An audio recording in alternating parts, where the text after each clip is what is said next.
I felt like I already knew her, that her arriving in my life wasn't random, but like she was an old friend. My name is Melissa. This is my kitten child, Mila. It was actually kind of a weird situation, so let me set the stage a little bit here. When I found Mila, I'd been traveling full-time and working remotely for a little over 3 years. I was taking some time off of my job and traveling through some off-the-beaten-path places in Mexico. I was making my way to meet a friend to hike Acatenango volcano, and another friend recommended I come stay at the co-living she was at in San Cristobal de las Casas in the state of Chiapas for a few weeks before heading to Guatemala. It was on the way to Guatemala, so I figured why not, and headed down. On my third day at the co-living, I remember I was watching an online course in the co-working area and went to take a break and grab a snack. I walked into the kitchen, and on the kitchen table was a box, and in that box was a teeny tiny kitten. A kitten the size of my palm, like the smallest kitten I'd ever seen in my life. Just one palm, fits in one hand. Yeah. You tell him. Okay. My first thought when I saw her was, what happened here? Why is this kitten away from its mother? There were a few stories floating around the co-living, but basically someone saw her on the side of the road and scooped her up and brought her in. It was storming pretty badly, and this person was worried that she would get caught up in the storm.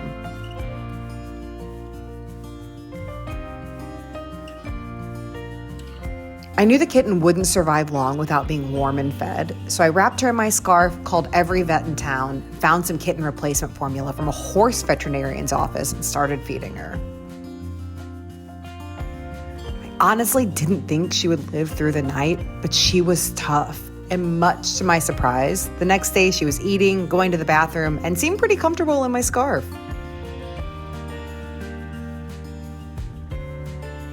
She was about 10 or 12 days old when I found her, but by the time we got her to the vet, they thought about 3 weeks old.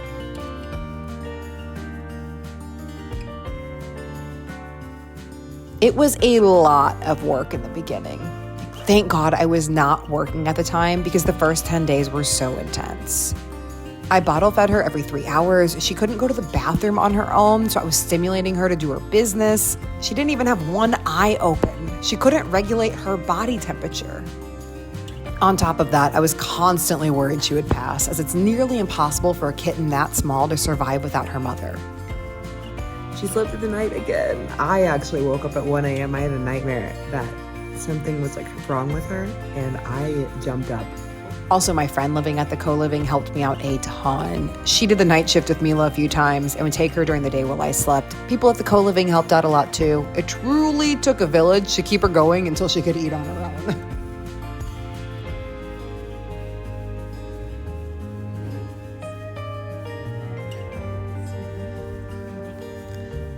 Mila is actually my first cat, if you can believe that. I always had dogs growing up because my mom was allergic to cats. But for 4 years in Kansas City, Missouri, I owned and operated a pet care business, so I was pretty familiar with cat care.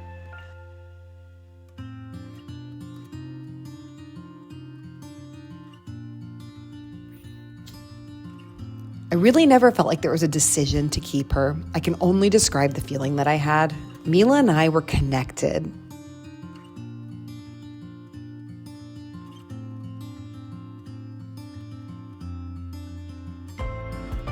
To honor her birth country of Mexico, I chose a Spanish name, Milagro. Milagro in Spanish means miracle, and for many reasons, she was my miracle kitty. She goes by Mila for short, but her official government name is Milagro. Oh, look at that sweet, sleepy little cat. Probably real tired from waking me up at 4 o'clock in the morning for no reason, huh? I knew the logistics of travel would be tricky, but I knew together we would figure it out. She seems to be okay. Maybe a little confused, but overall fine.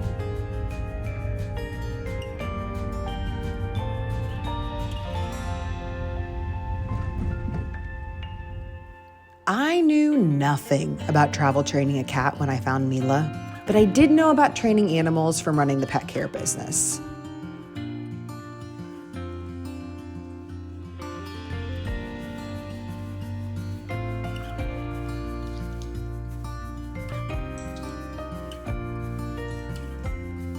In my opinion, training animals is mostly about consistency. You can fill in the blanks with YouTube tutorials and instinct.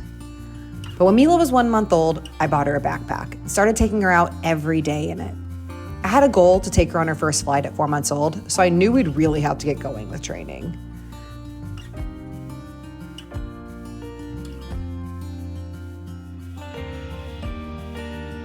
At first, we just walked around my block, maybe 5 minutes or so in her backpack, but over time, she went everywhere with me. She ran errands, went to the cafes and restaurants, and for a while, I made a rule that if I was going somewhere, she was going too. And it worked. She's a well-adjusted traveler today because of the groundwork I laid 2 years ago.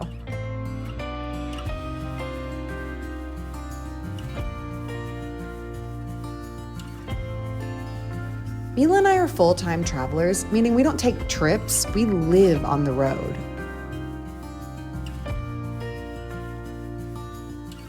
Mila has never actually gone home because I don't have a central location to call home.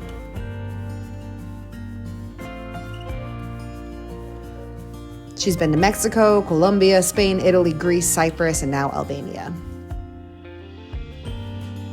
She's seen the beaches, mountains, cities, and really anywhere I go, she goes too.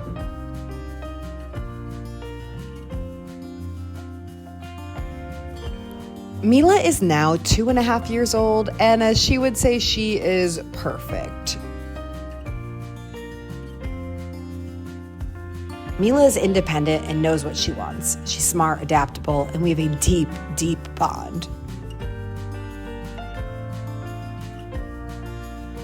I always say she's very much so a cat. She's not cuddly. She's not going to come up to you and let you pet her for hours. She will show love on her own terms, and I like that. I think that personality makes her well suited for the travel lifestyle.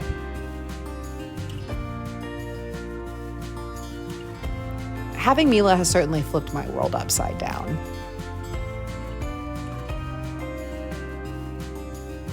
She's my first thought in the morning and my last thought before going to bed. She's my everyday companion and my co-pilot on this global adventure.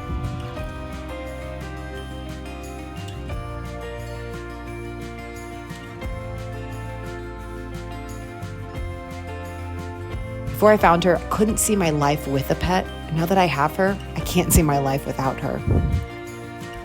I'm still to this day in disbelief that she found me in that co-living.